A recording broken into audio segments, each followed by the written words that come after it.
And, you know, had we known ahead of time, somebody else could have played the theme music, but who knows what's going on. Okay, I have three topics that I want to discuss today. I'm opening it up for all of you to give your opinion on these issues.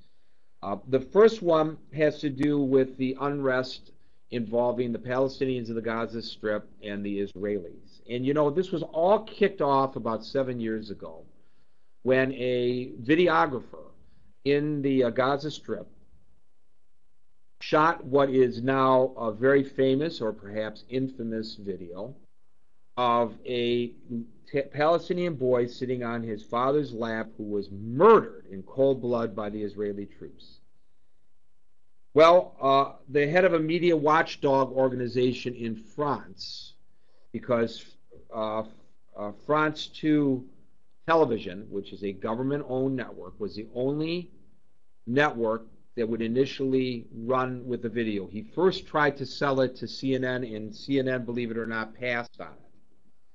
So France 2 ran with the video, and then everybody picked up on the story after that. And, of course, there's little love lost between the Israelis and the Palestinians anyway, and this was just enough to push it over the brink. And we've had what we've been having for the past 7 years. Well, the head of a media watchdog group in France has reported on his website, and he has seen the entire footage, 22 minutes of it, not just the little bit that was shown to the public. And he reported on his website that it was fabricated, that the boy was not killed by the Israeli troops. He knows that in that same position where this Palestinian videographer was, there were videographers for other news agencies, and none of them saw this happen. He reported this on his website and was charged by France 2 Network with libeling them.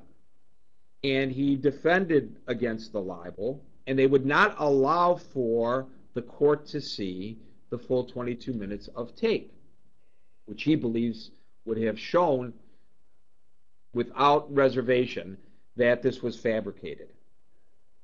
He is now appealing. There is a Boston University professor by the name of Richard Landis, who was to join us today, cannot, unfortunately, because of our phone patch technical issues, who viewed the full 22 minutes. He is going to France to testify at the hearing on behalf of this media watchdog guy in France to say that this was fabricated. Look, when there is armed conflict, there are always going to be civilian casualties. There's no such thing as a clean war. And things do happen. But what we would not want to happen, even though we would not want that to happen, but what we would especially not want to happen is the direct targeting of a child by anyone on either side of any conflict. And this is what this video purports to show.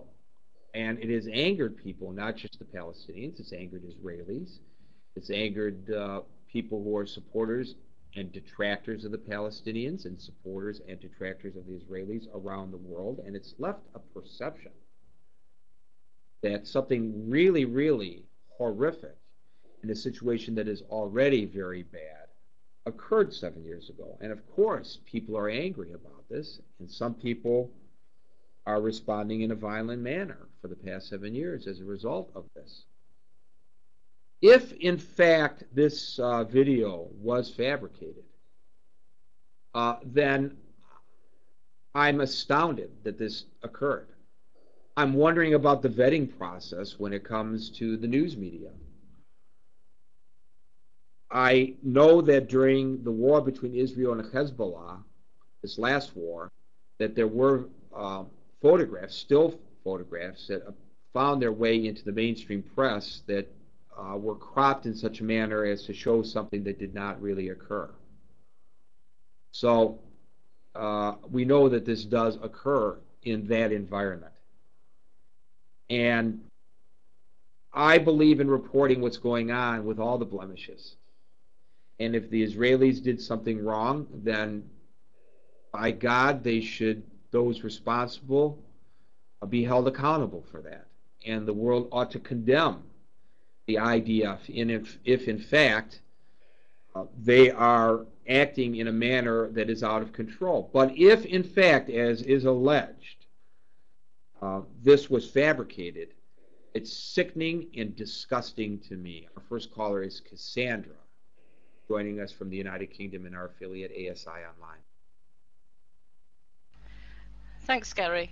Well, yes, of course, but since when was Israel not blamed for anything? You know, whether it's fabrication or not. I mean, Israel is in actual fact the country who everybody pokes a finger at and is prepared to blame, whether it's true or not. I was under the understanding that the French courts had demanded that the video be shown in its entirety. Maybe I've got the wrong end of the stick on that, Gary. But you know, as far as the other things are concerned, we've seen so many instances of this. We saw an instance of the stretcher man, you know, the carrying the stretcher with the dead body out of the ruins in Ramallah, and then they tipped the stretcher and the man fell off and got up and ran away. You know, I mean, was this a fabrication? You know, was this meant to let the media show? You know, I mean, it was a mistake that they tipped the stretcher, but it was yet another way of showing how bad Israel are. You know, bombing these innocent civilians, and of course, then the pictures that you talked about on the Lebanese, you know, the Hezbollah Israeli war. I won't say Lebanese Israeli because I think it was a Hezbollah Israeli war, where they were fabricated, where the same person appeared in several shots. This poor woman who lost her house twice, you know, because they'd taken pictures of the same woman in different locations and claimed she'd lost her house. It's very easy with our modern media to doctor things and to lay the blame. And if you're of that sort of inclination, then of course you're going to blame the Israelis. I think it's a pity that your guest wasn't able to be here today, Gary, because I would have found that quite elucidating. It's about time we got things in true perspective and didn't allow the propaganda that is so well used by some of the Middle Eastern nations as a stick to beat Israel with to gain precedence. Thank you.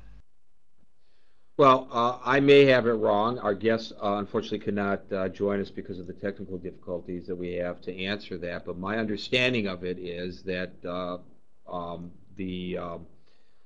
trial, the full video was not shown, and he was found guilty of libel. You know, I'm less concerned, although I am concerned, of course, about the media watchdog group in France taking it on the chin for telling the truth. But that's a minor issue. His personal battle is a minor issue. The big issue here, the overriding issue here is, are we getting the facts as best as they can be presented by the news media over this and other issues? And, you know, I know from my days on the other side of this equation that people try to manipulate the news media all the time. But this goes beyond manipulation. This is absolute fabrication by somebody who was under the employ of